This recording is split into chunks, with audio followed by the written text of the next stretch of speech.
This week, we talk about the PlayStation 5 Pro leaked specs and release window, good old games teaming up with Amazon, big information about Persona 6, and more. All of this tonight, but first, on to that new Beautiful Bean intro.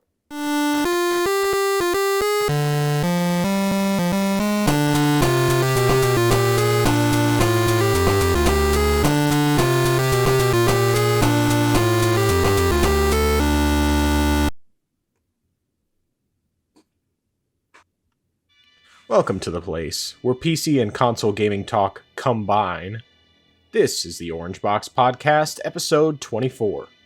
I am your host, the man who was purchased during a Steam sale, Nathan, also known as the Frozen Gamer 87.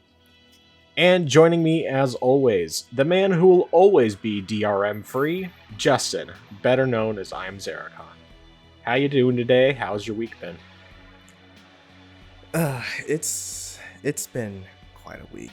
Some stuff has happened that has been really something, but the other day though, went to the aquarium with my niece and nephew for their birthday, so that was definitely a good time. They enjoyed seeing the fish.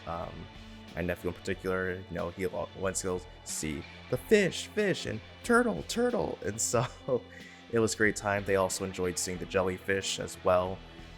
I'm a bit sad because I didn't get to see any octopus at all, but it definitely was a good time that we spent there. And then also I spoke to you about this last week, but I finally got around to trying the refried beans and Mexican rice dish, and that was beautiful. That was great, and I really enjoyed it. Also, my mom had some. She enjoyed that as well. So I just want to, again, express my gratitude for you making these recipes, because they might not be authentic, but they're definitely delicious. Good to hear. Yeah, I actually made that tonight myself as well, because we had, I cooked up some of the carnitas we had in the freezer as well, and we just had Mexican for dinner, so. Yep, good recipe, very easy, very good. Well, my week has been crazy. It was just very, very packed.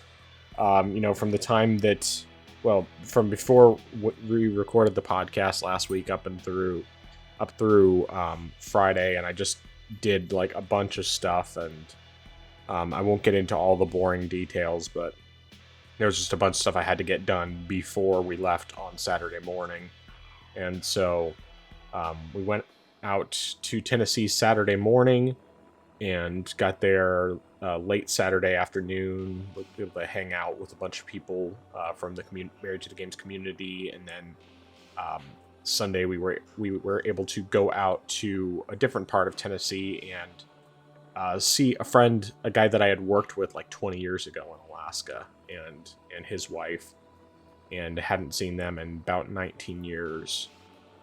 So got to see them and meet their kids, 3 out of 4 of their kids, because one of them is out of the house already. He's over 18. And then Sunday evening we had episode 600 for the podcast, which was great, for Married to the Games, that is.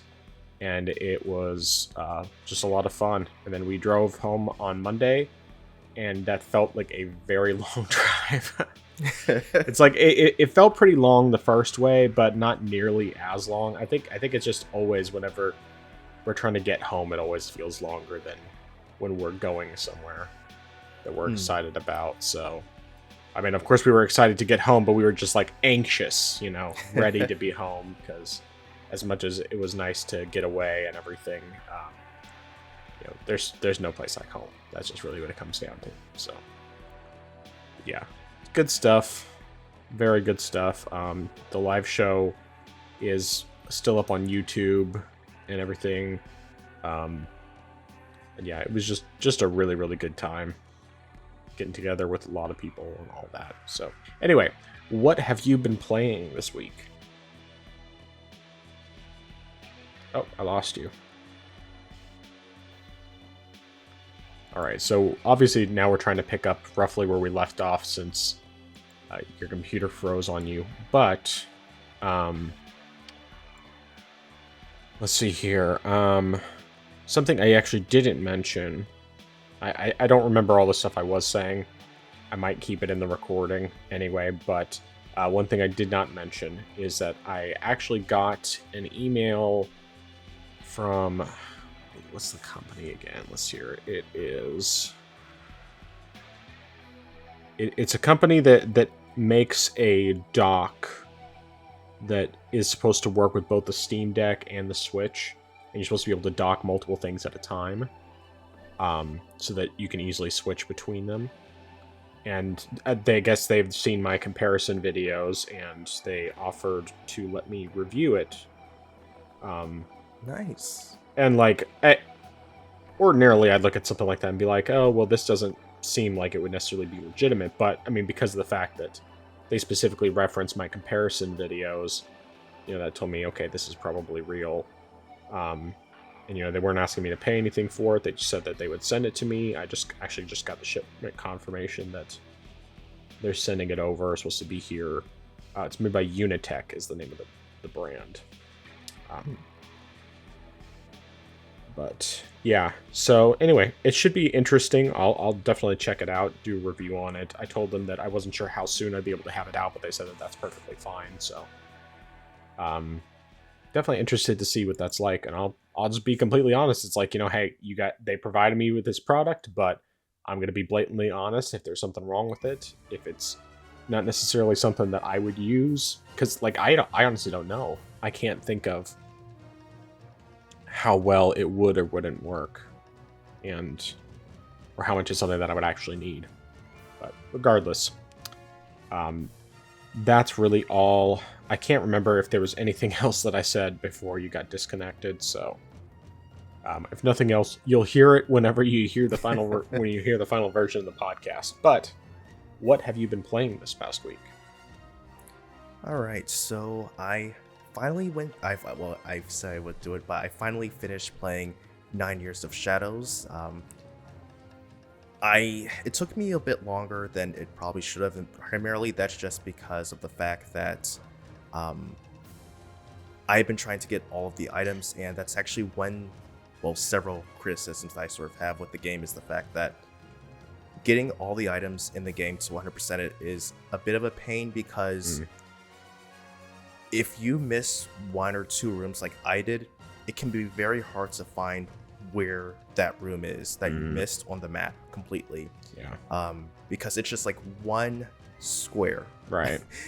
And pretty much like if you go through the game like I did and you're exploring as you go along, like especially because the game has very minimal backtracking, so you really don't have a reason to go back to an area you were at before. It can be very hard to find out what room you missed. And also there's one room in particular in the very first area that you're at where you need a midway ability to actually get an item. So you may have already gone to that room, but you couldn't reach the item that was there. And unlike say a game like Metroid, where the game will mark if there's an item in the room that you haven't gotten yet, the game doesn't even tell you if there's an item in the room. Gotcha. So I had to actually completely circle all around the entire map just to find out that the item I needed was right there.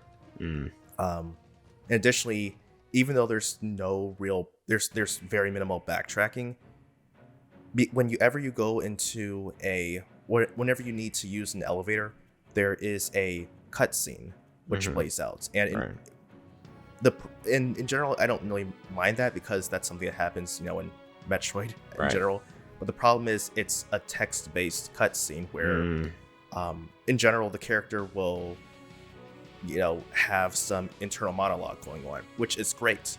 But once you actually run through all of the dialogue that goes throughout the game, it's just pretty much silence. Yeah. And you actually have to say that you want to continue the dialogue in order to get the cutscene to end. Yeah. And that's going to happen every time you use an elevator. So if they had just figured out a way to cut that out, and just like have the loading screen of just the elevator moving. That would have been fine for me. Like, I don't mind there's a loading going on, but the fact that I have to initiate the loading to continue is my problem with that. Yeah. But I think overall, though, the game was pretty fun. I definitely think that there were a good variety of bosses. And there's even one that really looked very inspired by Death from Castlevania. And I wish I had recorded that boss fight, but it was good and it was fun. There were a couple of glitches, though, where it seems like bosses that it happened to me about several times, where a boss that you've defeated will, if you go through that room again, it might respawn. You might have to face the boss again. And I don't know what the issue is, because it goes through the dialogue that normally happens, but it just seems to trigger at random for some reason. Weird. So, yeah, and it was a pain, because it happened when I was backtracking through rooms, and I barely survived because I wasn't prepared for dealing with that particular boss. So yeah, but overall that was fun. But as I said I would do, after I finished playing 9 Years of Shadows, I started BioShock Remastered, and wow, I honestly, watching your footage and then playing the game, it just watching the footage does not do the game justice, because there's just so much tension going on that I always feel that I'm on edge, because I don't know what's around the corner. I mean, granted, this is, I guess you could classify it as a shooter, but this feels kind of in a vague of a horror game in aspects. Especially in certain cutscenes where I think, or certain areas where I was going through a morgue, and then there was another place, I think it was part me. I don't think it was a hospital, but it's just that the lights suddenly went out, and I have to stand in the center of a lit area, and like nurses are just like jumping at me from out the shadows.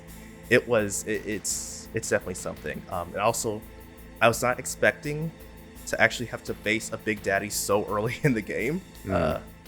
Like, when I saw the first one, I thought, okay, I'm supposed to sneak around and go to the elevator to go to the next area. And then when I went to the elevator, it said, are you sure you don't want to rescue a little sister? And I thought, wait, I'm actually supposed to go back and fight that Big Daddy? That took me several attempts, I'm not going to lie. I also had to make sure that I equipped the proper ammunition, but I got through that. So, but overall, though, I think so far the game is definitely interesting and definitely fun. So I am enjoying that. Very nice.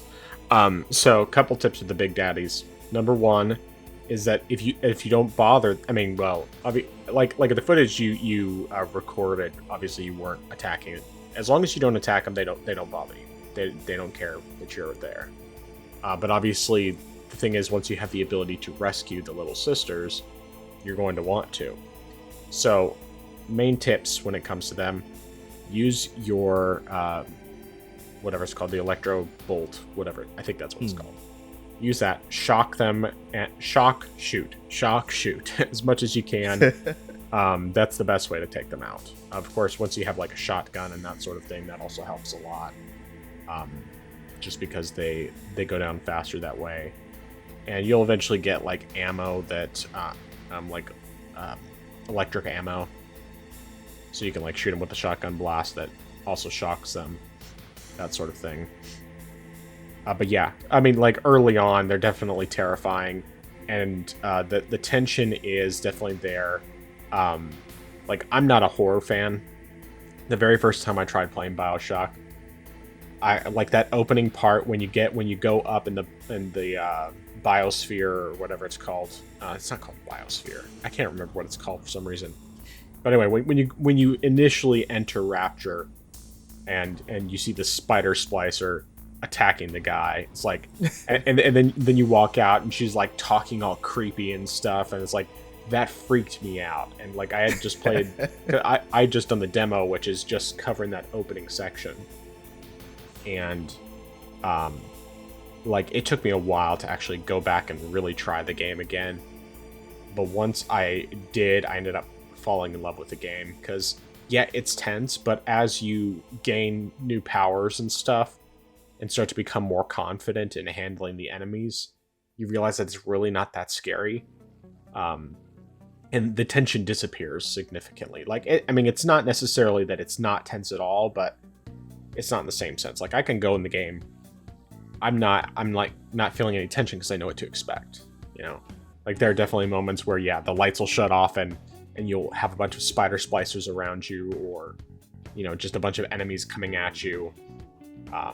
But yeah, I love that game, so. One question I had is, are you playing on Steam Deck or on your PC or both? Currently on Steam Deck. Eventually I'll try doing it on PC, but just for right now, just because I am currently just sort of like not where I'm normally located at and moving around, right. So I've just put it on my Steam Deck. Okay. Did you put on gyro aiming to aid? Because I did not. You should. I did not think about that. Because the main thing is like you're not using the gyro like 100%. You're basically just using it for fine tuning your aiming. Because with the joystick, it's kind of awkward. And but if you have that gyro to help aid in the aiming, it makes a big difference. Helps a lot. So. Okay. I mean, it's still not perfect with BioShock, but it definitely is just better overall because you can fine-tune things a little more than you could otherwise. But I think... Is that... Mm-hmm. I was just asking, is that in the control settings, or is that something like a fan-made... No, it's just in the control settings. You just set it so that the gyro, you know, is on, and it's... I mean, by default, the Steam Deck has it activated by touching the control stick. Okay. So, I don't think I really had to do anything with that otherwise. You know, I could actually double check it real quick, but it's a pretty simple setting to activate. So I activate it in a lot of games, and it's really helpful. And like, especially games like Doom, for example. Oops, just shut it off. Like Doom is one of the best places to use it. The Switch version of Doom had it first, and I enjoyed that so much that as soon as I started playing the Steam version, I went ahead and installed the. I mean, not installed, but I added that when I got it on Steam Deck. Okay, let's see here. So.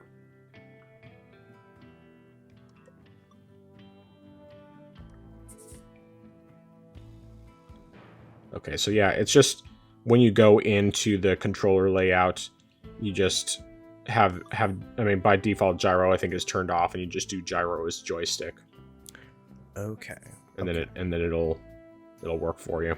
So it's very, very, very helpful. At least for most games with shooting. I think BioShock, the aim assist is pretty generous, but it definitely is a lot better than just aiming with the stick, because like when I was playing on the Switch with BioShock and BioShock 2, I could definitely tell the difference in being able to aim better with having the gyro enabled, where you can't have that on the Switch.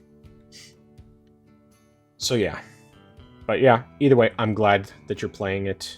I think you're going to really, really enjoy it. And it's not a very long game. I mean, if you do 100%, it'll definitely take up more time, because there's more, there's like collectibles and stuff to find, the audio logs, all that, but otherwise it's not a very long game.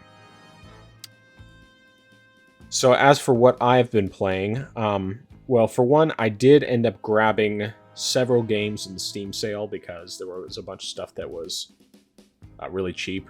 So I grabbed, and I didn't play most of them, but I grabbed Pac-Man Repack, or Pac-Man World Repack, that includes the two Pac-Man World games, because I already had that on Switch, and I haven't played it on either system. But, you know, comparison, it was like $8 for the two games on Steam Deck.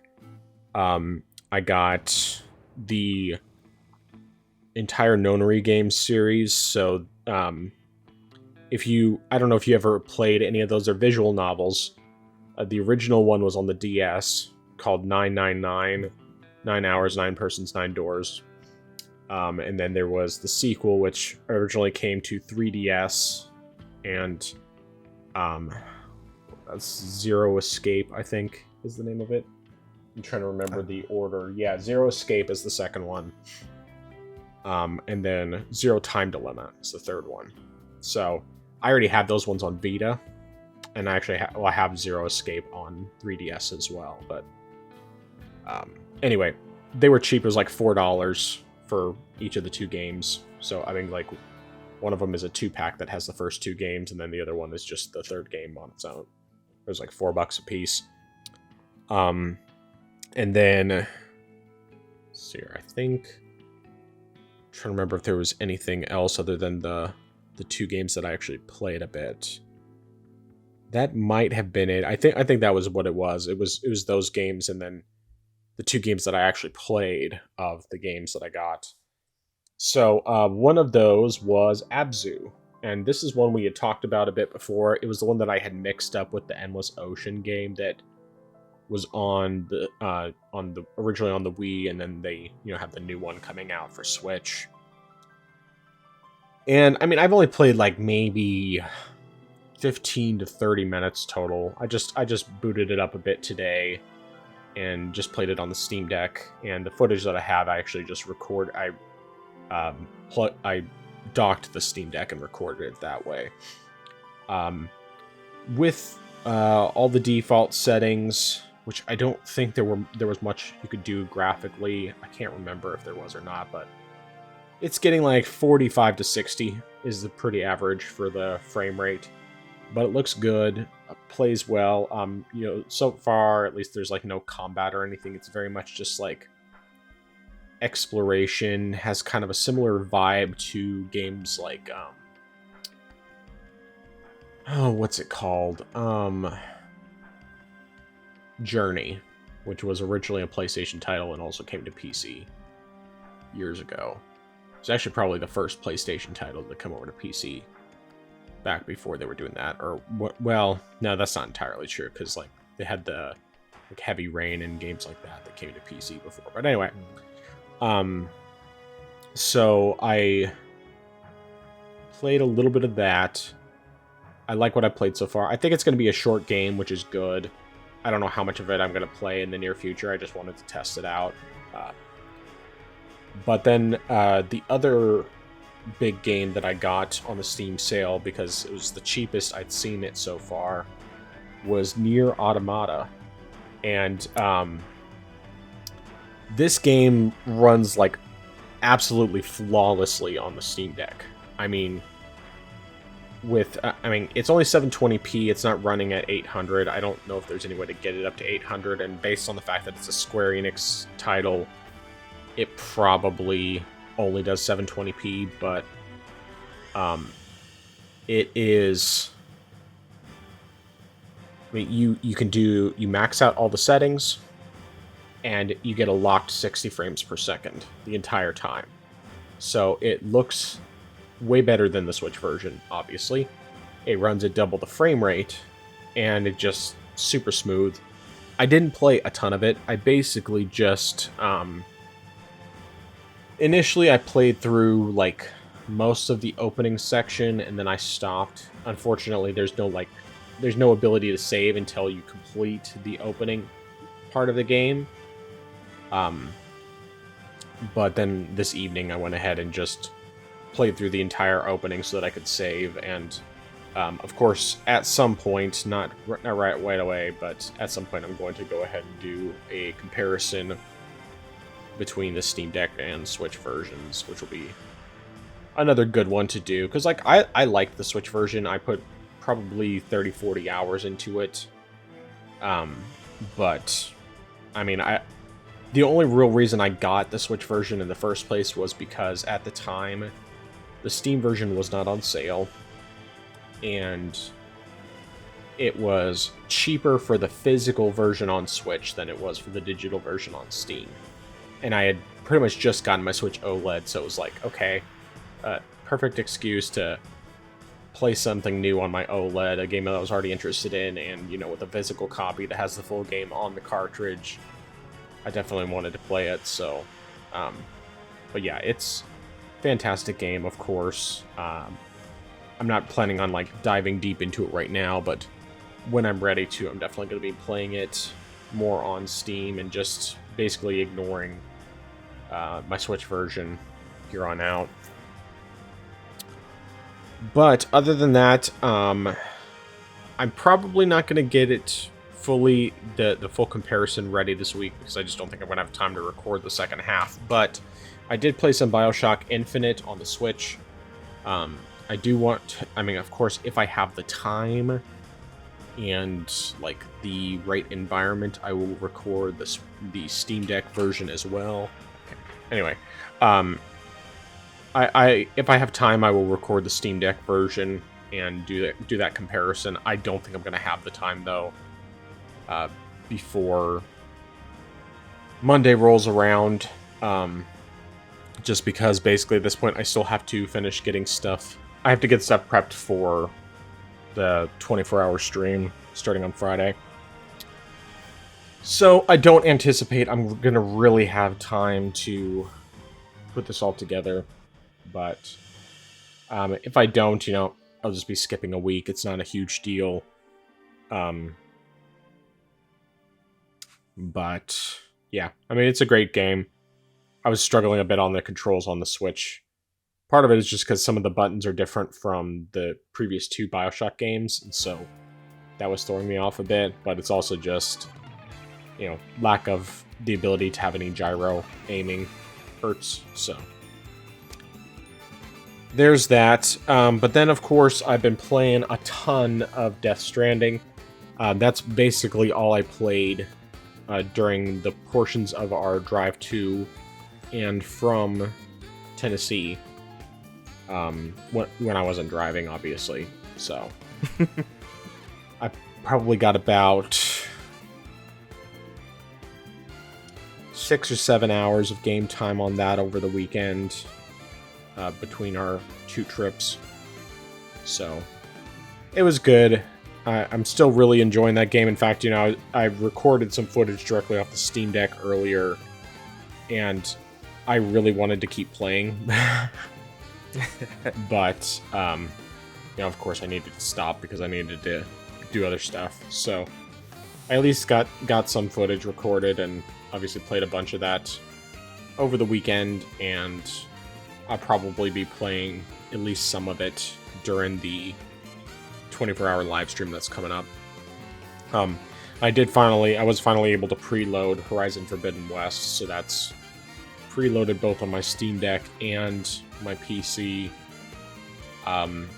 and so I'll be able to at least check that out tomorrow, even though I won't be playing really until Friday, because I don't think I'm going to have much time to do so, other than maybe during my lunch break tomorrow. But we'll kind of see what happens with that. Either way, looking forward to checking that one out, for sure. So, question I had, just to confirm something. So, was the Switch version of Nier Automata the first time you've played the game, or yes. Did you play the? Okay. Yeah, I mean, it was something that I was kind of interested in before, but I never wanted to get it on a console. I think it was always like, if I was going to get it, it was going to be on PC, or, well, at the time, I mean, like, originally I always wanted it on Switch because, the portable version. And then, of course, the Steam Deck became a thing. And so then it was like trying to decide between Switch and Steam Deck, and I was leaning more towards Steam, but then they actually did the Switch version, which I didn't think they ever were going to. And it just happened to be cheaper for the physical of the Switch version than it was to buy digital on Steam at the time. So I was like, okay. Okay. Yeah. Yeah, I just wasn't certain if you had played it on the PlayStation or Xbox release before that. Nope. So, yeah. Eventually I'll dive deeper into it. I think part of the problem ended up being was that, like, I was really into it for a bit when I got it on Switch, but I think that I started playing it right before Crisis Core came out, and Of course, Crisis Core I had been looking forward to because I loved it on PSP and wanted to play through it on Switch.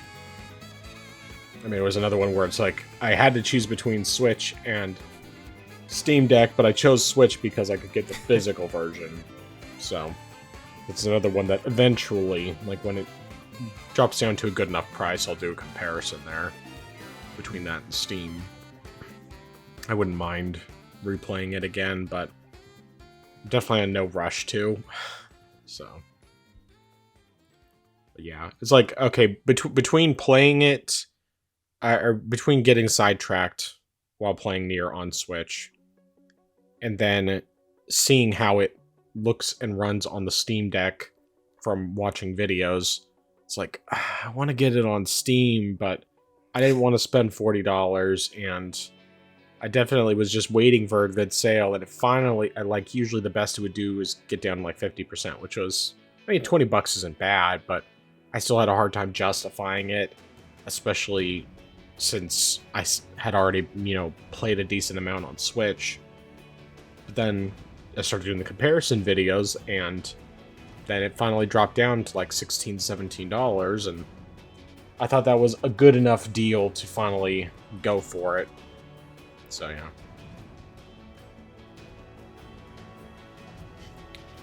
Alright, anything else before we start getting into news?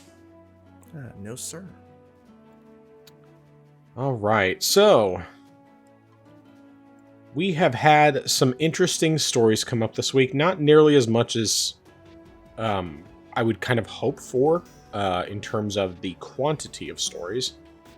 But the first of these stories is that the PlayStation 5 Pro specs have leaked, and that it is supposed to be coming out this holiday season. So, this has been confirmed, or rather, it was initially leaked by Moore's Law is Dead, which is a YouTube channel. I believe they're basically PlayStation fanboys, but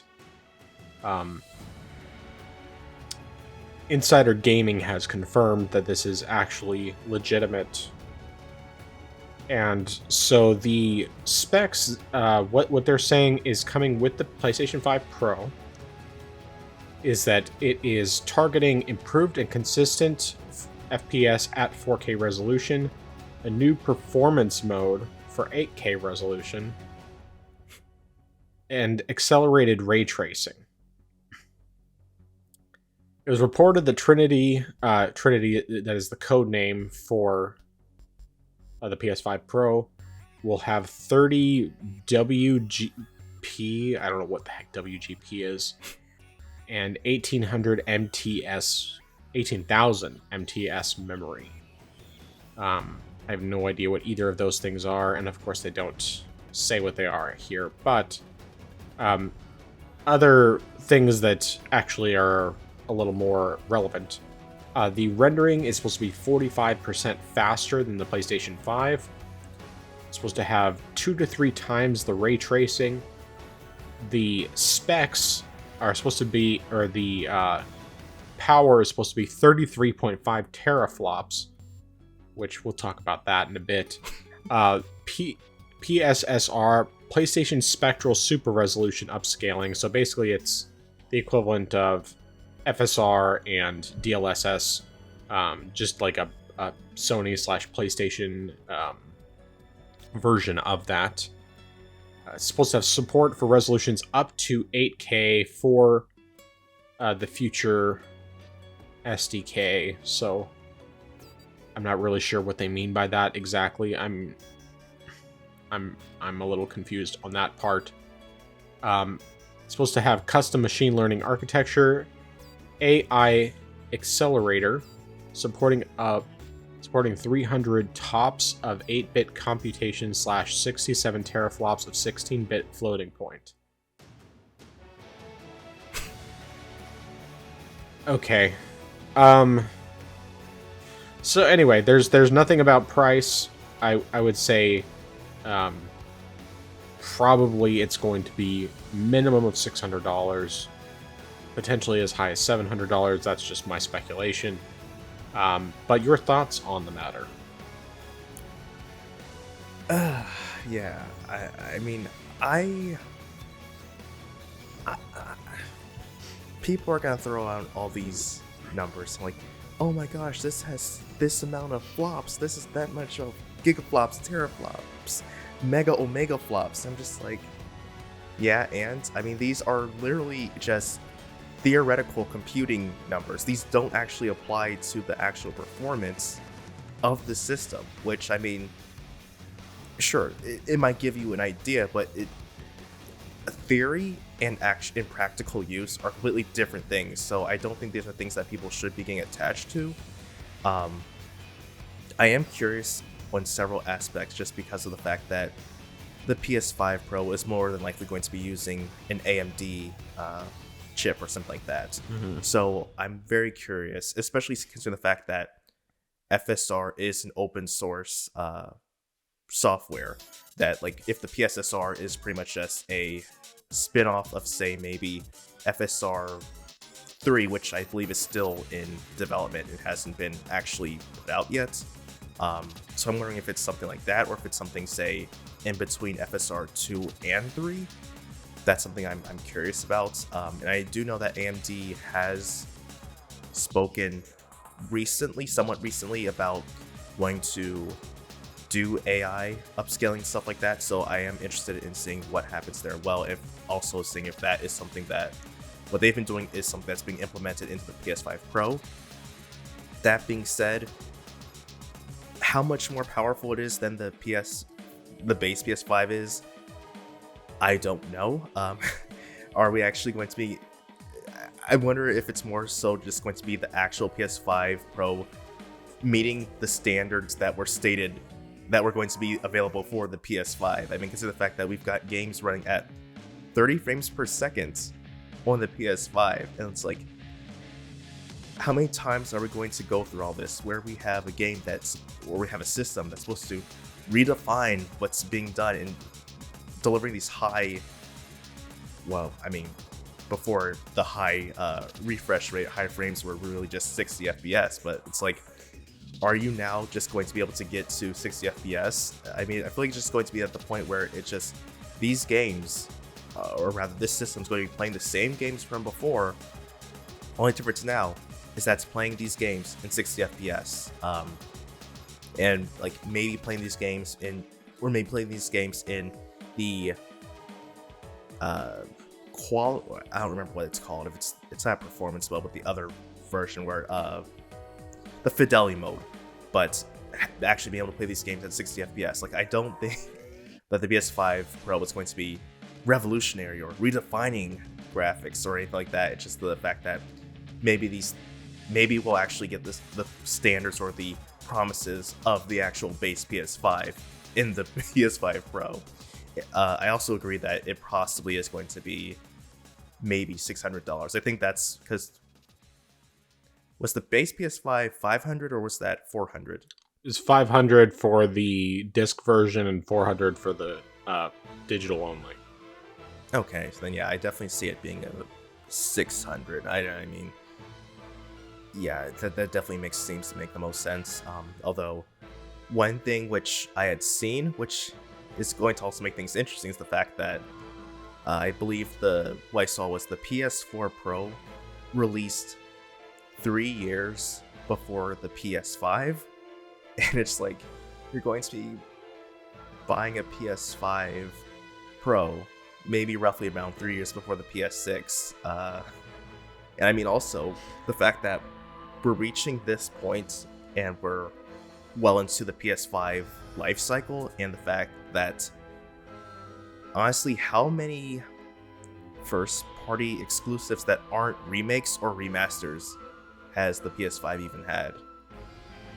I'm like, Spider-Man 2 is the only one that I can think of that isn't a, well, I guess you could also say God of War Ragnarok.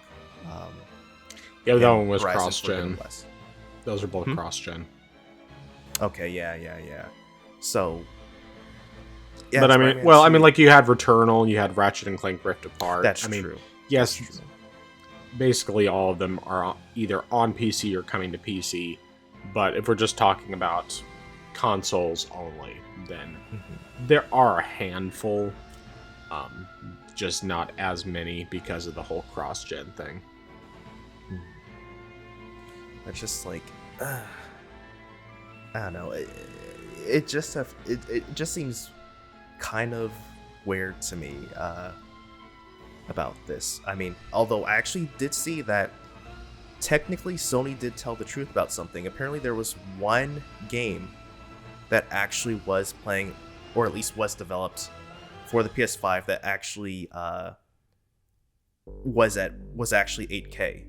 I don't remember what the title was, but it was The just Tourist. One. The Tourist. Okay. Which is developed by Shinan, the company that did Fast RMX. Okay. And Fast Racing Neo before that on the Wii U. That one's actually 60 FPS on the Switch too.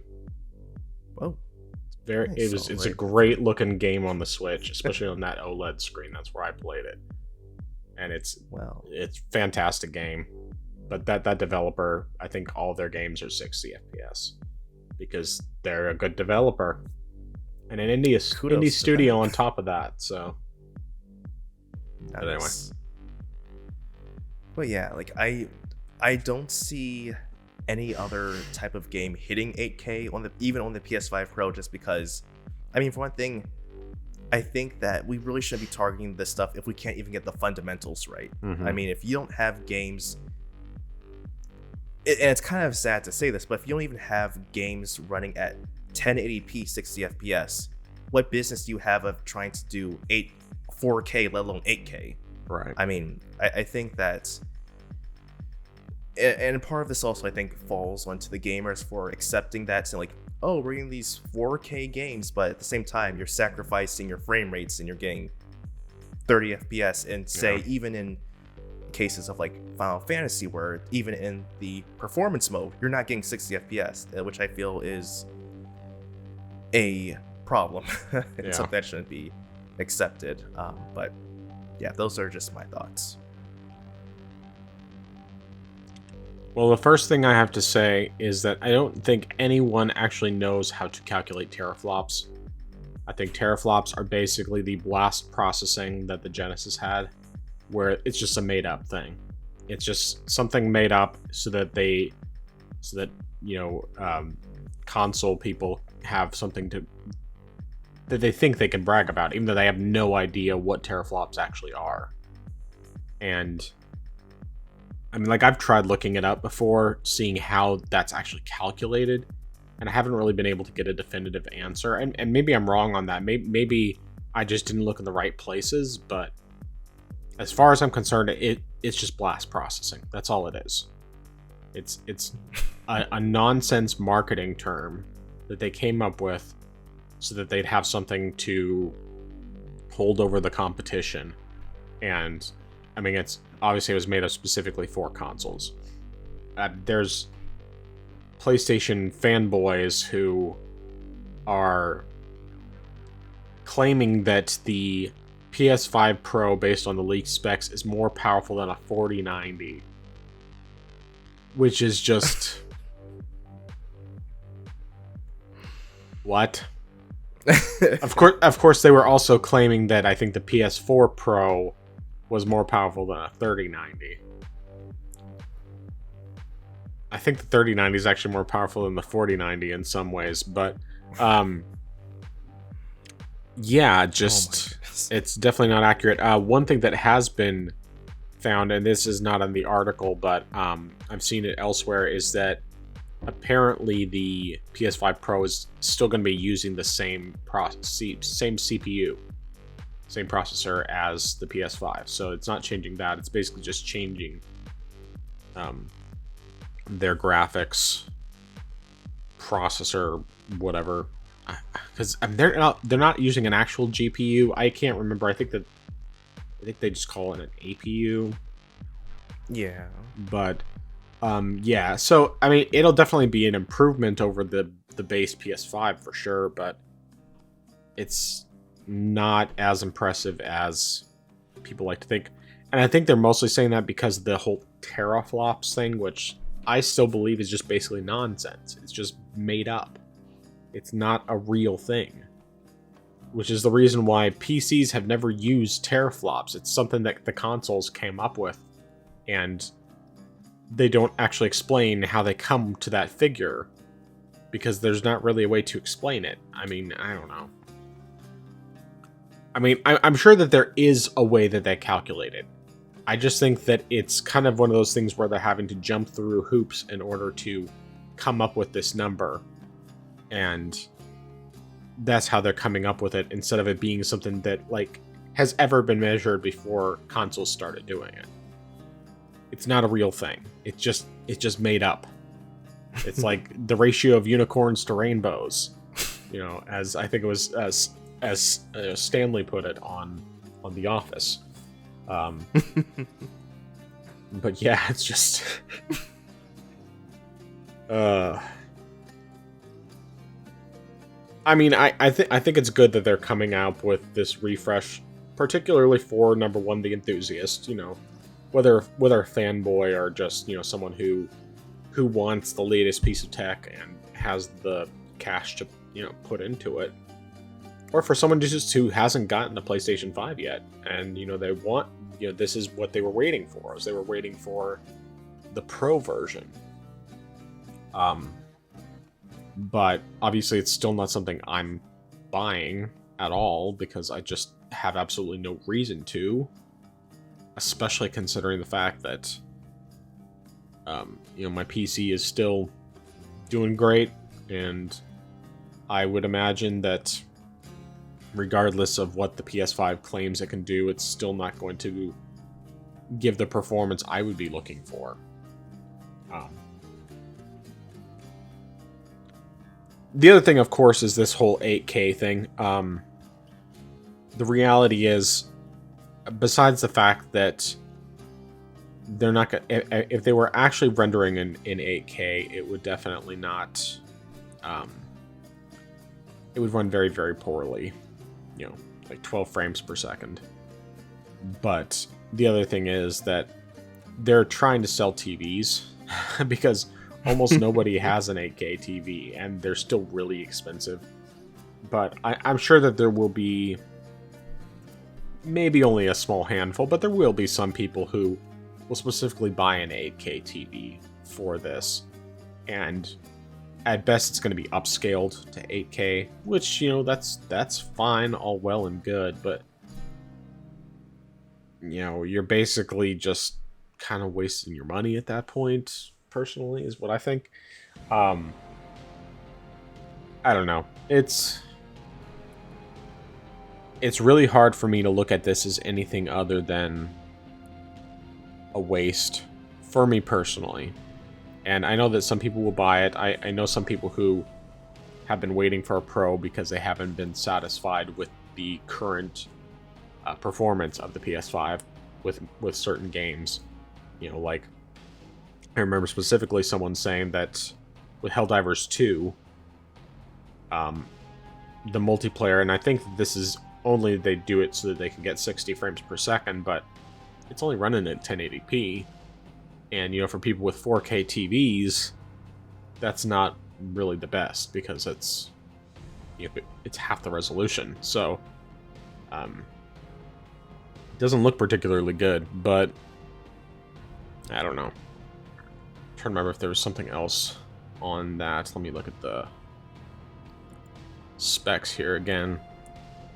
I mean, I still think most of this stuff is just, the teraflops thing is just a waste. The ray tracing, it's like, it's a huge system hog. Ray tracing just kills your game's performance. It's like, yeah, it looks nice, but it's pointless. Like, when I tried playing Spider-Man Remastered and or Miles Morales, both of those games have ray tracing available. And, you know, I turned on the ray tracing, and I think my frame rate dropped by like 20 to 30 frames per second compared to what it was. I mean, it was still like above 60 because my PC is plenty strong enough, but it's like, you know, I'd rather just have a higher frame rate, I'm not gonna have that on. It's just not worth it to me. Like, I'm not even noticing this stuff most of the time anyway because I'm playing the game. I'm not, standing around looking at the pretty visuals. As a side note, Digital Foundry just did their video doing a preview of Horizon Forbidden West, and great port.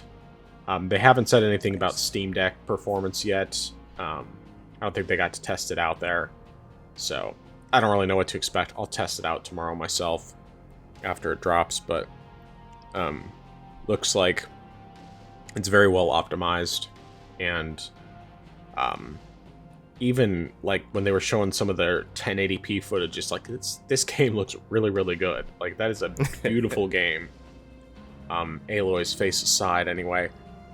What they did to ruin her, but either way, I'm looking forward to playing that one.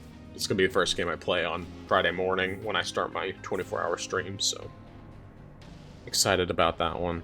I'm hoping that it plays. I mean, if it runs at 30 frames per second on Steam Deck, I'll be happy with that, because I'm not going to be playing it on Steam Deck most of the time. But when I want to play it on Steam Deck, when I'm away from home, I would really like to have the option to just. I mean, like, if it performs decently enough to where I can at least play it, even if it's just a little bit here and there, that's okay. Right.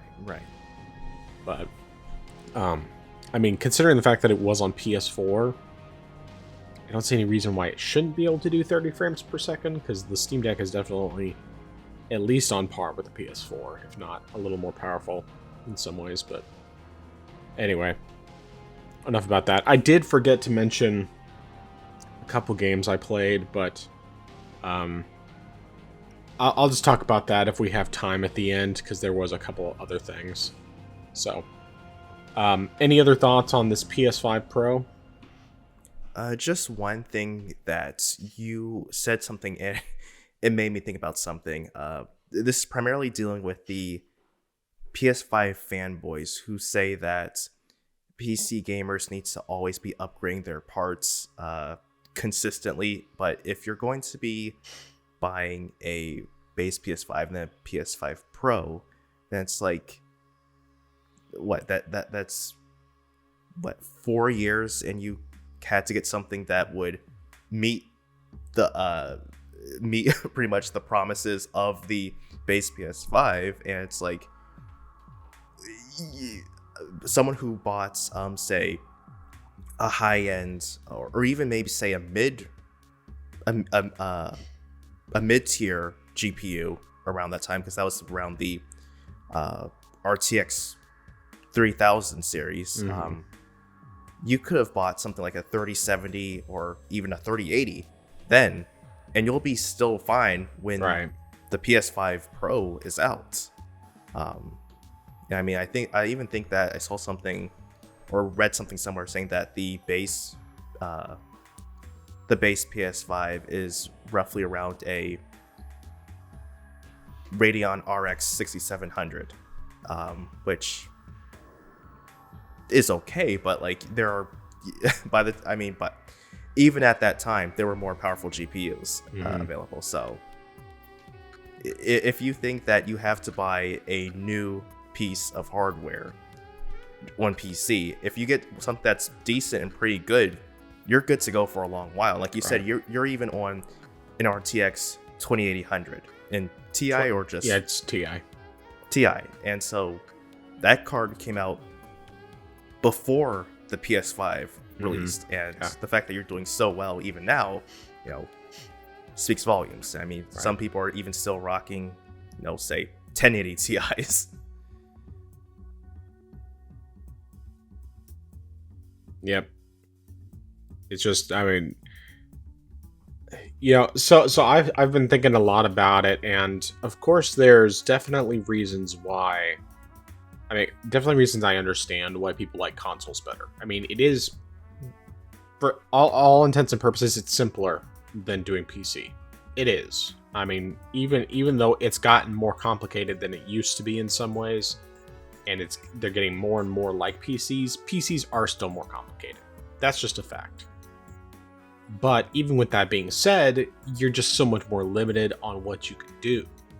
And I'm not even talking about like capabilities of the system in general. I'm just talking about the fact that you can't customize how your game looks, how your game performs. You can't mess around with settings in order to potentially find the sweet spot that you're looking for, whether you want something that looks a bit better or you want something that performs better. You can't do anything to change it. You can't, and if there's anything broken about it, you can't fix it yourself. You just have to wait till they fix it. Whereas PC, if you have something that's not running quite the way it should because the developers didn't do a good job with the port, then you can potentially fix it. And sometimes it's by adding mods, sometimes it's simply doing some things within system settings. Sometimes it's adding a single line of code to the launch options that will fix the problem. I mean, like, Final Fantasy VII Remake is a great example. This game by default runs on DirectX 12, which DirectX 12 is just trash. It's been trash ever since they started using it, and it just has all sorts of issues.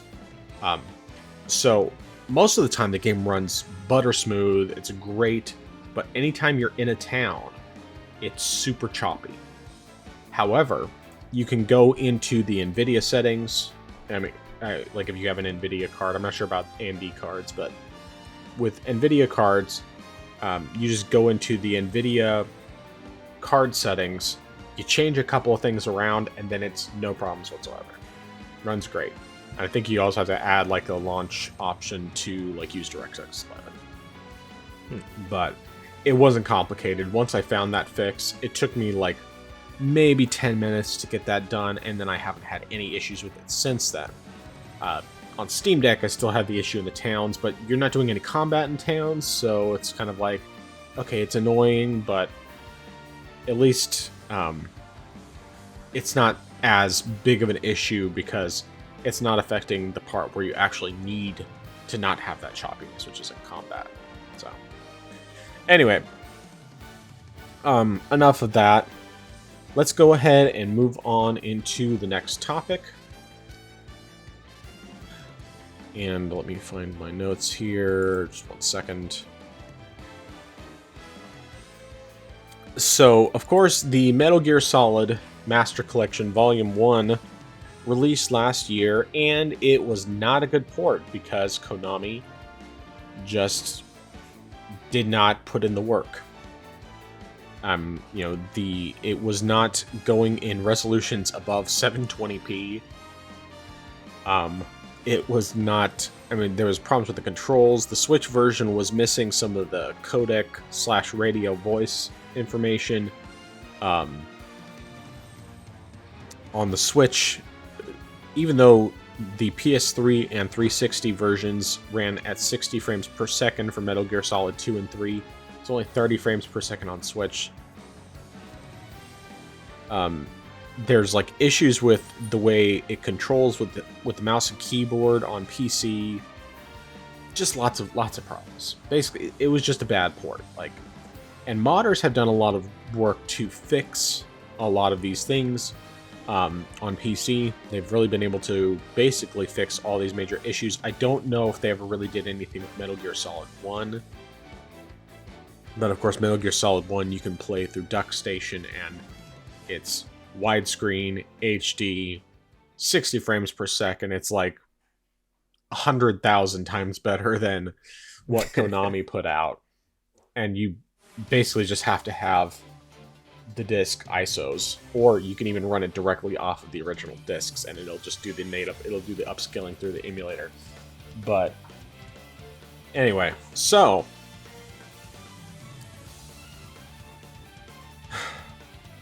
sorry, I'm just a little out of it here.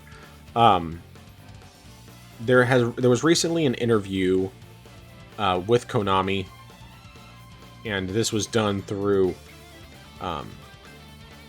Konami recently did like a video talking about what it is that they're doing with the Metal Gear Solid collection. Of course, they confirmed that, as the name implies, the fact that this was Volume 1 means they are going to be doing further collections. So there will be a Volume 2. They didn't say whether it was going to be something coming this year or coming later. But they also said that they're going to be fixing a lot of the issues that people have had with the existing versions of the Master Collection games. So, I guess all I really have to say on the matter for me personally is they should have done it in the first place, but obviously they were going for the cash grab. I'm still waiting for them to actually fix the games, or at least for the price to drop enough to where I feel it's justified to buy them, because I love these games. I would really like to buy them. I just don't want to spend anywhere near full price for games that are just very poorly put out. And I would like to have native versions of all these on Steam particularly, because right now, yeah, I can run all of them on my Steam Deck through emulation. You know, Metal Gear Solid 1, the PlayStation 1 version through DuckStation, which is still the best way to play it as far as I'm concerned. Apart from maybe playing Twin Snakes, but that's kind of debatable. And Metal Gear Solid 2 and 3, I can play through the HD collection, the PS3. They're emulating the PS3 version, but it still doesn't run perfectly, and it's definitely like not my first choice. I'd much rather just have native versions of all these that I can play directly through Steam without the issues. Anyway, your thoughts? Yeah, it's definitely something that I agree. This is something that should have been, not even something that should have been fixed. This should have been there right in the beginning. And there's nothing that Konami should not be congratulated for doing this at all, because this is something that you released a broken product. Like, Right. That's inexcusable. There's no logical reason why this should have been the way it was. And it's definitely a huge disappointment for people who had been looking forward to this. I mean, and I'm in the same boat as you. I mean, not in the same way, but I understand what you were saying before, because I was that same way with Nier Automata, at least the PC version, because I wasn't going to buy the Steam version until they actually implemented the same fixes that were in the Xbox Windows version. So, and then like once, of course, they announced they were going to add those fixes in, then I was willing to buy it at a discounted price. So I definitely agree with you there on that end. This also, of course, makes me question, is Volume 2 going to be as broken as Right. Volume 1? Because clearly they didn't put much care or thought into this one, so, you know, what reason would they have for that? I mean, unless they want to say, oh, don't worry, guys, we're going to make it better this time, we promise. So please, the money that you spent on Volume 1, please make sure you have that money for Volume 2. Like, yeah, you used the perfect words for this, which was cash grab. That's all that was. And the fact that modders had to fix the game is a big problem there.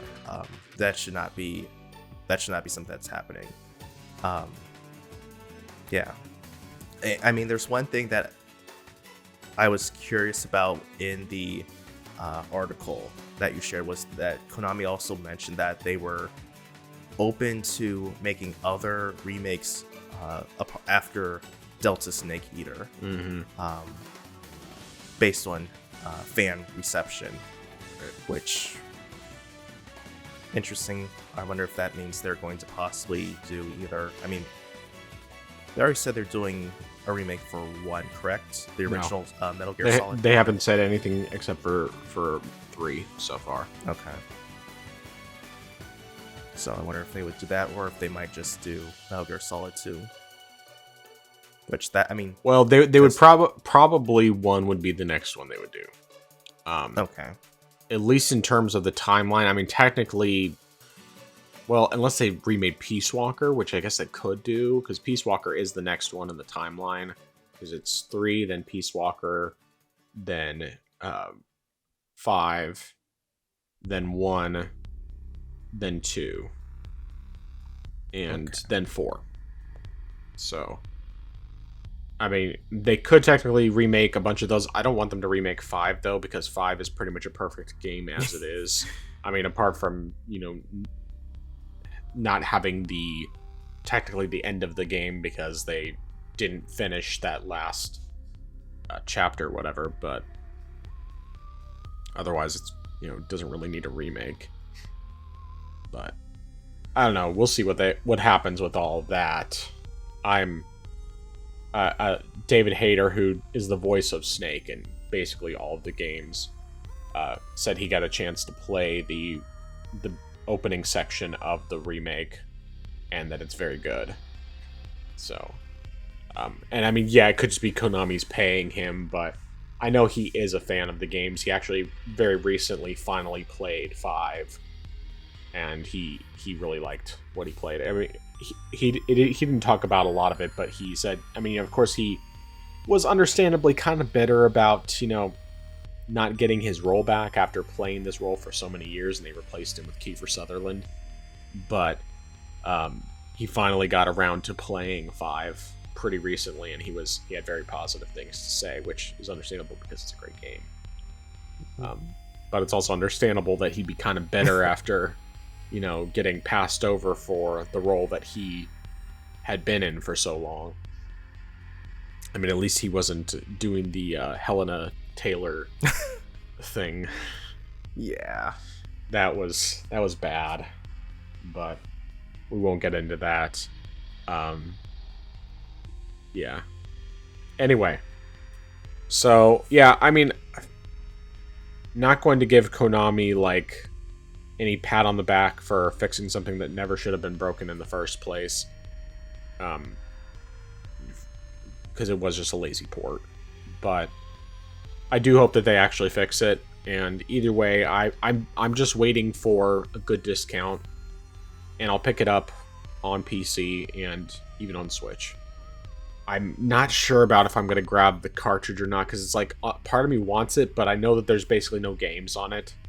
It's like I think all they have on there is Metal Gear 1 and 2, like those ones, and that's it. And then the rest of the games you have to download. What? But it's still like, I also want the cartridge and I want the case. And theoretically, like, you could technically pass it around and people would still be able to use it, but I don't know if it's just, well, I guess it probably has codes attached to it. It probably doesn't just download it when you put the cartridge in. You probably have to put codes in order to get those. I don't know. Regardless, I love Metal Gear Solid, so it's hard to resist, but obviously I've resisted so far because I knew that they were bad ports. So, and because I don't really need to play them again anytime soon. All right, well, let's go ahead and move on into the story, unless you have any other thoughts on that. No, sir. All right, so for the next story, we have the fact that Good Old Games is teaming up with Amazon Luna, which is Amazon's cloud streaming service, to bring their games over.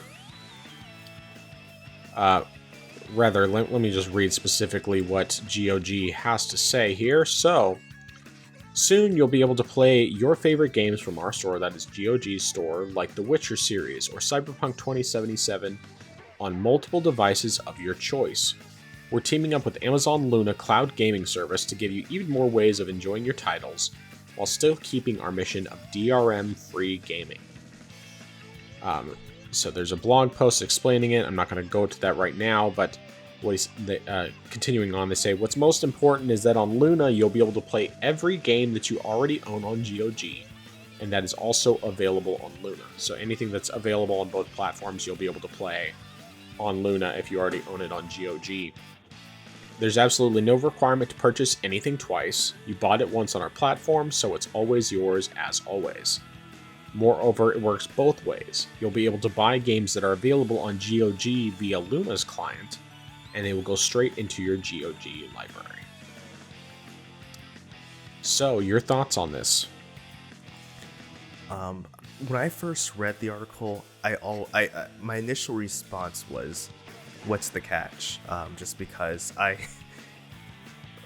don't necessarily trust Amazon, and also Luna's a streaming service. So what's that to do? Like, that feels very. It seems like the polar opposite of GOG that is focused on providing games that are completely DRM free. Right. So I was wondering what's the deal with that.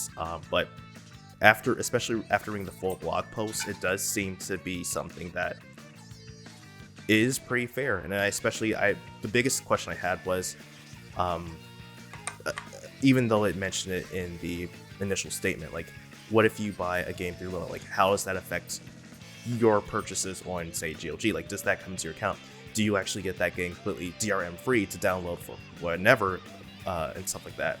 And I did see that the blog post did state that yes, any game that purchased on Luna is automatically added to your account on GOG, and you can download it via GOG Galaxy or through an offline installer, which I said, that's amazing, that's great. So people actually can have these games and, download them, back them up to whatever hard drive they have, and it's theirs to own, theirs to keep. I love that. But yeah, I mean, it does seem pretty fair, especially for people who say are streaming, and that actually is something that I also read in the article, or at least in the blog post, was that this was to help people who, say, might not have a powerful enough PC to play certain games. So if they say bought a game on GOG, they could then stream the game, not have to worry about via Luna, not have to worry about, is like my PC can't run this game. But the fact that, sure, you bought the game, you can still play the game, you'll just have to stream it, which is great. Additionally, what was the other thing? I do appreciate the fact that I'm not.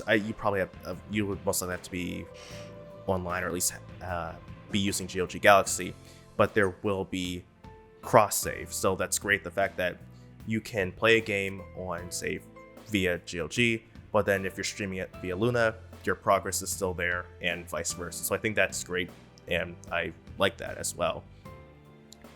The one question that I sort of have, though, is what if you got a game, because I didn't see this answered anywhere, if you got a game for free via Amazon Prime, because they do have some games for free via Prime Gaming for Luna.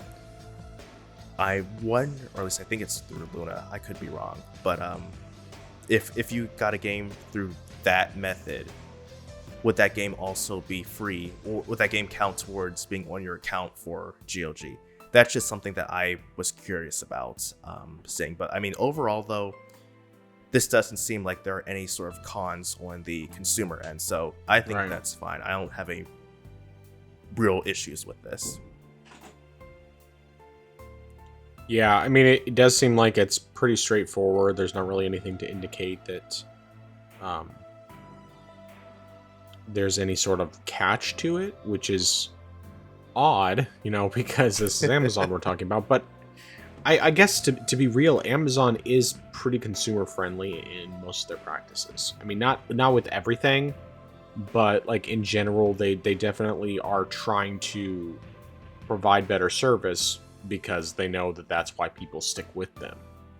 And it seems like they worked out something with GOG to make this work. I know that I've gotten a handful of free GOG games through Amazon, throughout the years. And so it's definitely good. I know I wouldn't use the Luna service, most likely, because I can't imagine there would be a situation where I would probably try to stream a game normally. Typically, if I can't run it with something I already have, then I'd probably just play something different. Because my Steam Deck can play just about anything I want to play. And if I can't play it on my Steam Deck, I have my Switch, I have my 3DS, I have my Vita. It's like I have multiple devices with plenty of different options of stuff to play.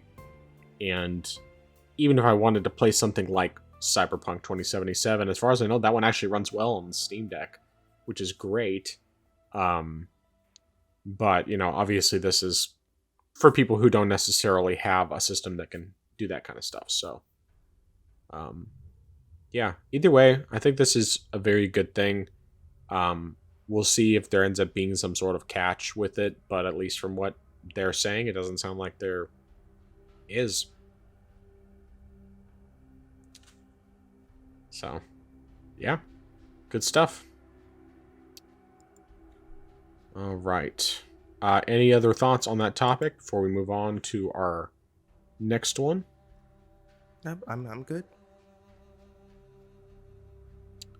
All right, so this is actually really our last topic for the night, unless we end up coming up with something else, or if find that I just forgot something. But very recently, on the Direct Xbox podcast, which is one of the sub podcasts related to Spawncast, a part of their podcast network that they've been establishing, Nate the Hate, who is a well-known, very reliable leaker, stated that Persona 6 is going to be multi-platform at launch.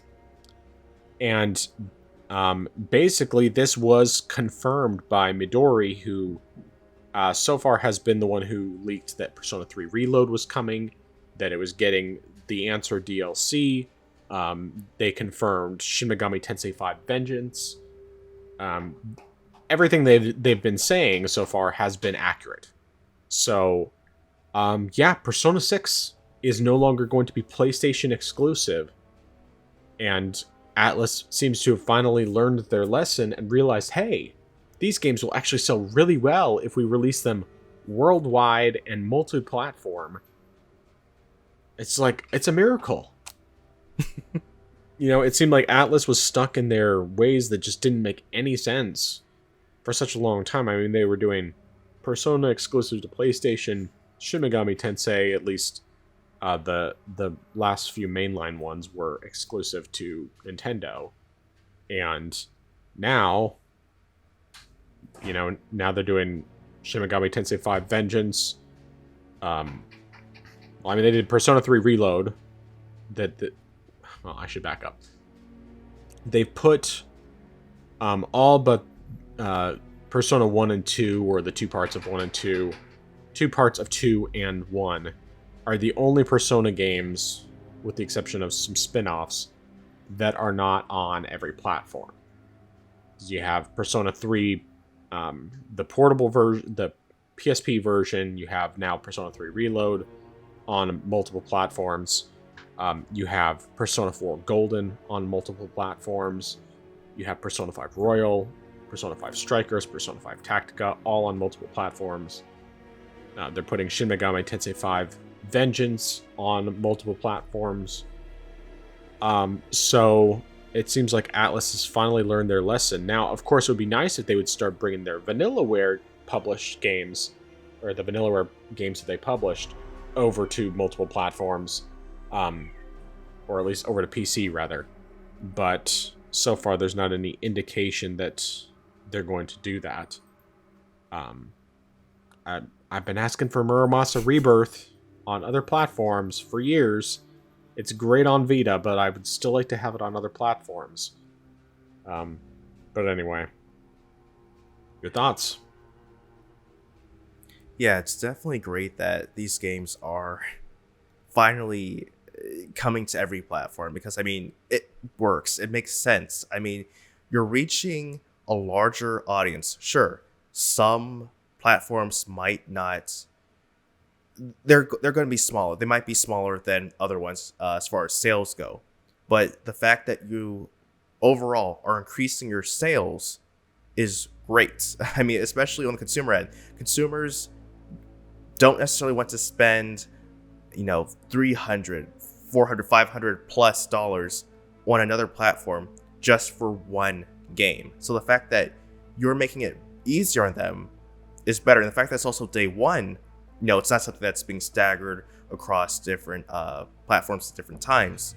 But if you're able to get a game on every platform on day one, that just increases your sales on day one because everyone is able to buy your game.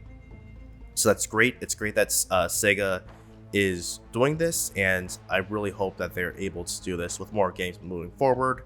I also agree with you that I wish Sega would just be able to talk some sense to Vanillaware. I don't know why Vanillaware is just so adamant about not putting any game on PC, but I just wish they would do that. I mean, like you said, Muramasa, I would love to have that game on PC. Odin Sphere, I've heard that game is good as well. I would love to have that game on PC. Unicorn Overlord, I've heard so many good things about it, but I can't play it because it's not on PC. So you can play it on Switch. I mean, True. it is 60 frames per second on Switch too. So true. I just wish they would. I don't know why. I don't know what they're. I don't know why they have such a vendetta against PC, but I just wish that they would give it a try, just once, please. Right. I'm certain that the demand is there. Yeah. Either way, I'm very excited that Persona 6 is looking to be multi-platform day one. I'm sure that there's going to be certain fanboys that are going to be crying, but hopefully they've already just kind of accepted it by now because, Persona 3 Reload wasn't a PlayStation exclusive. It came out PlayStation, Xbox, and PC all the same day. Didn't come to Switch, but I'm pretty much positive from what they've been saying. In fact, I think Midori was saying it as well, that both Persona 3 Reload and Metaphor ReFantazio are coming to the Switch 2, or whatever the Switch successor is going to be, which makes more sense. Get something a bit more powerful to run those games, and yeah, so I would imagine that'll be the same thing with Persona 6. The real question is going to be whether or not it's worth buying on a Nintendo platform. Because, of course, if there's a physical version, I'm probably going to want it. But at the same time, I don't know when they're going to do an OLED version of the Switch 2, so I wouldn't be buying it anytime soon. But I definitely would end up getting it, for PC, for sure. So, yep, good stuff. Now, just out of curiosity, just based on this, on what we're seeing, when do you think Persona 6 will come out? Well, based on Atlus's track record, I would say probably 2026 at the earliest. 2026, 2027, somewhere around there. I'm trying to think of how their timeline has worked out for games before, because it's kind of weird, because they had Persona 4 originally came out in, I think, 2008, and then they did Persona 4 Golden in 2011 or 2012 for Vita. It was exclusive to Vita before it eventually got ported over to PC in 2019 or 2020, and then finally to Switch and Xbox. I believe that would be 2021, or maybe no, it was probably 2022. Yeah, that's when it was. So yeah, it's been. I mean, it's just hard to say how far. The main thing is that usually their MO ends up being they do a teaser years before the first actual trailer, gameplay, anything, and we haven't even seen a teaser for it yet. I think the original teaser for Persona 5 was 2013, and then the game came out in 2017. So the fact that we haven't even gotten a teaser yet, makes me question whether or not anything's coming. But I will say, if they do remakes of some of the other Persona games before then, I would be totally fine with that. I love Persona 4 Golden, and I would love to see a remake of it. As long as they don't go remake Persona 5, because it's like Persona 5 is the one definitely does not need a remake at all. It is like a beautiful game. It is super stylistic. It's just like it is ideal from that standpoint. And of course, the Persona 3 Reload is like an incredible remake. Like it takes all the great visual style and just all the updates that Persona 5 gave and puts them into Persona 3, really dramatically updating quality of life and everything else. And really the only thing that isn't present from previous iterations of Persona 3 is the female main character, which is in Persona 3 Portable as an option. But yeah, I don't know. We'll see what happens. Either way, I'm just glad that this is probably going to be multi-platform, because I wouldn't buy a PlayStation for it anyway, but I would say that that's one of the few things that would tempt me. It definitely wouldn't convince me, because I'm past that now. It's like I finally got to a point where no matter how much I want to play a game, I'm not going to buy a new platform just for that game. It's just not worth it to me. I have my Switch, I have my Steam Deck, I have my PC, I have my 3DS and Vita. I have so many games that I can play at any time, and I do not need to buy a new plastic box just for a game that I know is going to come to other platforms in the future. Side note related to backlogs. So someone, there's like this YouTube channel I came across. I can't even remember the name of it.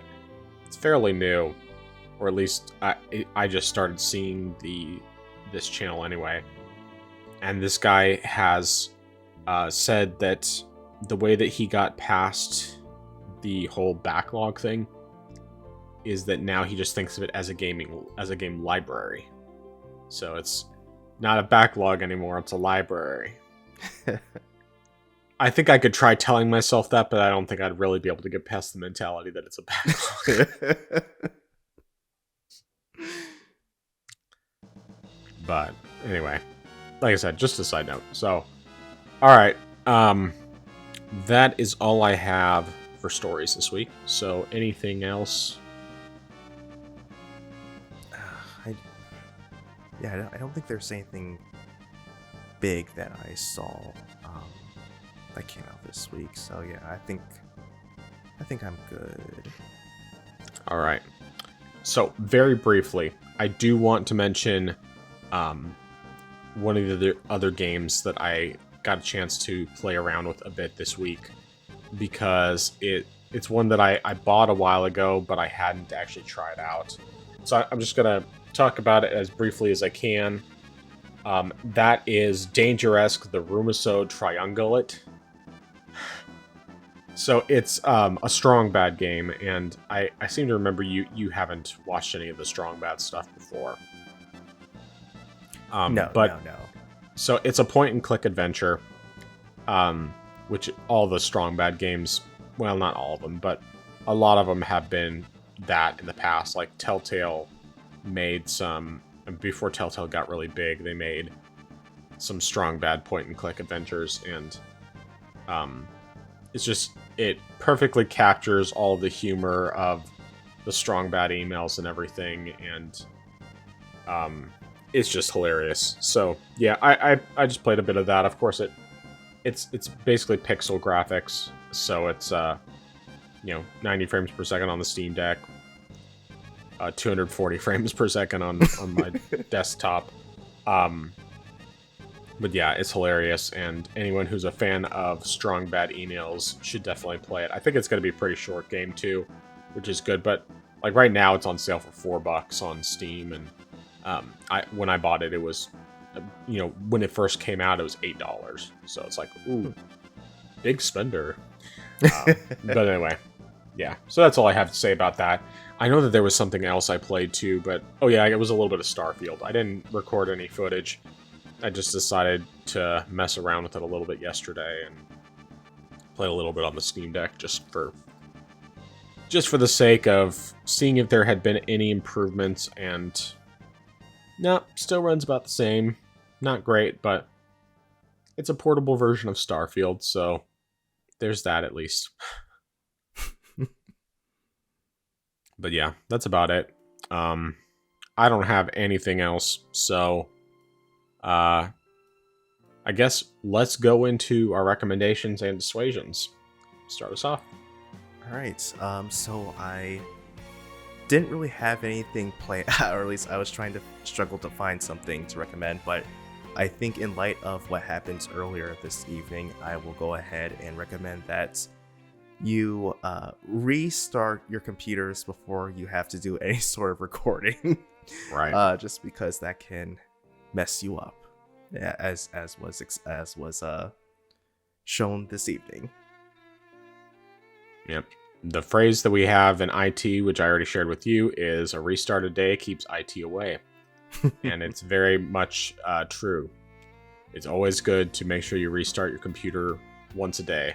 Not just shut down, because shutting down doesn't actually reset everything properly, but doing a full restart will fix like 9 out of 10 of your problems, assuming you've been responsible with your computer use.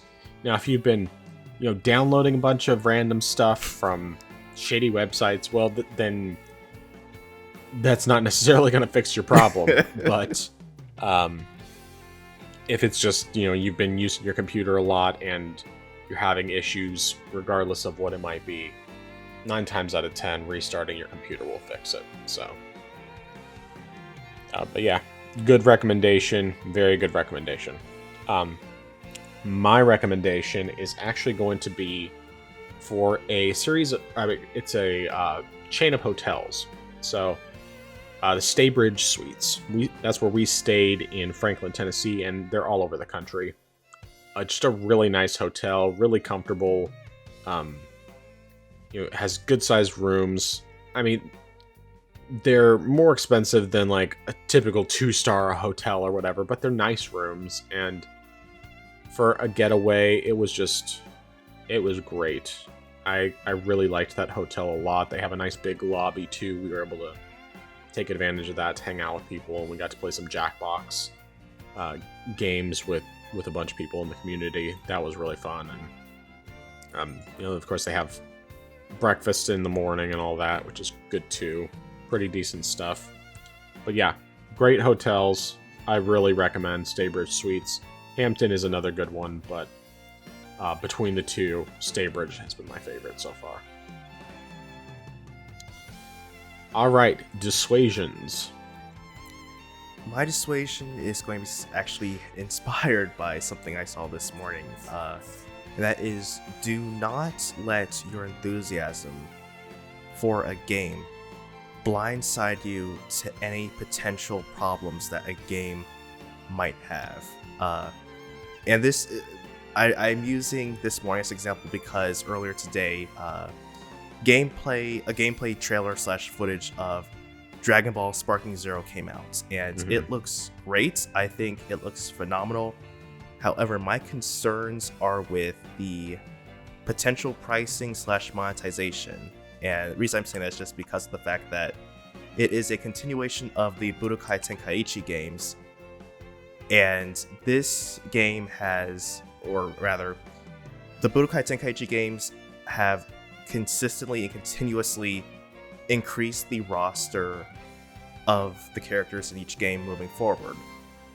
This game, I counted Budokai Tenkaichi 3 was supposed to have 162 characters. This game, Sparking Zero, is going to have 164 characters, which means that a lot of characters have been cut from from the previous games. And granted, some characters were essentially reskins, like multiple versions of Goku. And you did have certain characters that were just like, you might say were joke characters, like having a Cyberman to play as, or say random Frieza soldier. So if you cut out someone like that, I might, be able to agree with that, with those cuts. But to have such a large number of potential cuts that have been made is concerning. And considering the fact that Bandai Namco is possibly charging the $70 for the game and will also likely have DLC in the future, it just makes me skeptical on the delivery. I'm not saying the game won't be fun and it won't be good, but as far as, what has been lost, the cut content, I am very skeptical that they haven't done anything like that. So that's my dissuasion. Don't allow your feelings for something to blindside you to something that could be happening, or something that could be negative happening. Right. All right. Good advice. Well, my dissuasion. Trying to think here if I actually have one. Because I didn't write anything down this time. I guess I would say.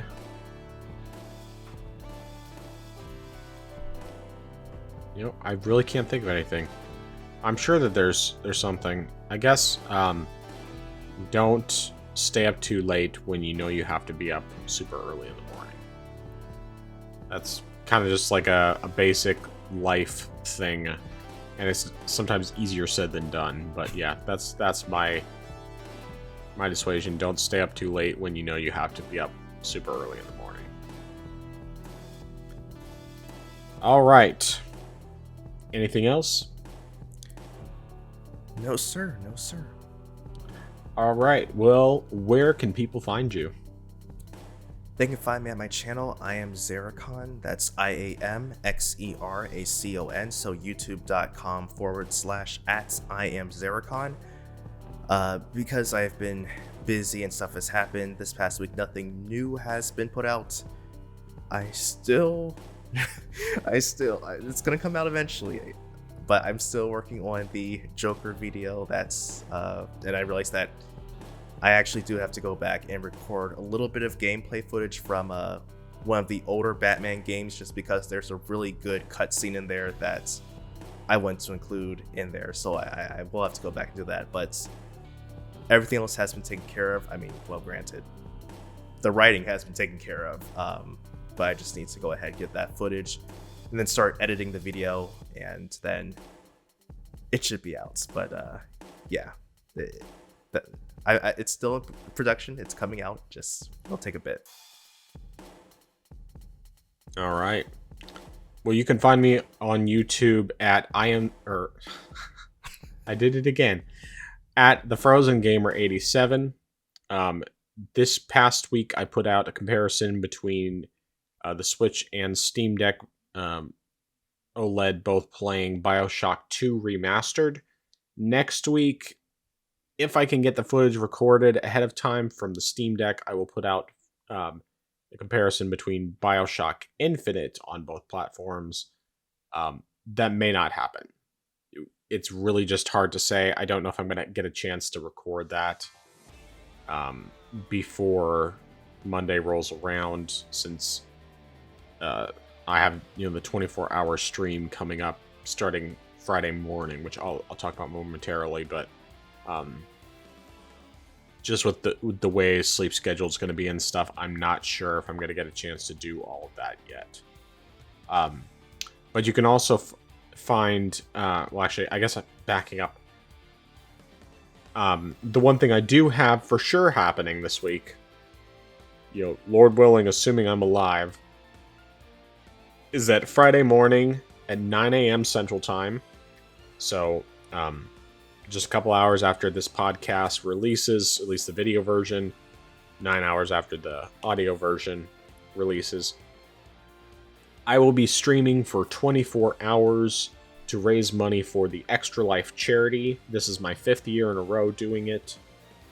Actually, this was how Justin and I really kind of connected in the first place. I mean, mostly it was initially through his videos, but then he came and checked out my stream and we chatted a bit while I was streaming. So anyway, so I'm raising money for the Extra Life charity, which provides money to children hospitals in the Children's Miracle Network of hospitals. In this case, I'm doing one of the hospitals in Joplin, Missouri, Freeman Hospital. And this charity, basically, it provides money to the hospitals, which is used towards purchasing equipment, helping kids with expenses related to their treatment, helping parents out with those expenses and that sort of thing, and just kind of overall providing care for these kids and their families who are going through these difficult times when they're dealing with cancer or any number of other things that the kids might be in the hospital for. So it's a great charity, and I'm always happy to stream for this. And not just because I get to play video games for 24 hours. It's just a really great charity. So I'll be doing that starting once again 9 a.m. Central Time on Friday morning, March 22nd, and finish up Saturday morning, March 23rd. So that will be taking up a good amount of my time and may or may not prevent me from getting that BioShock Infinite comparison out. But then also I have my cooking channel, Not Authentic But Delicious. The last video I put out was for a barbecue brisket pizza. I haven't fully decided which one I'm putting up next, but it's probably going to be a different kind of pizza called the Gator Pizza. This is one that is based on a pizza that my wife and I had from this small restaurant called Angela's Heaven in Trapper Creek, Alaska, during our honeymoon. And then the following year after that, it actually is no longer in business, unfortunately. The last time we were out there, which was in 2020, they were already out of business. But I was able to find out what was on the pizza because I couldn't quite remember. And it's got Canadian bacon, pepperoni, sausage. Their pizza has reindeer sausage on it, which is actually only like 5% reindeer. But my version has andouille sausage, and then it also has my version at least also has pickled jalapenos and pickled red onions on it. So it's a really, really good pizza. All that with a red sauce. Really, really good pizza. So that will probably be the next one that I put up, especially because the pizza recipes in general have been doing better view-wise than most of the other ones. So yeah, I think that is it. Nice. All right, last chance. Anything else you want to say before we completely finish for the night? No, sir. All right. Well, I am the Frozen Gamer 87. That is I am Zeracon. We are the Orange Box Podcast. And until next time, play some video games, play them on whatever platform you like, and don't worry about whether or not people like what you like. Orange Box Podcast out.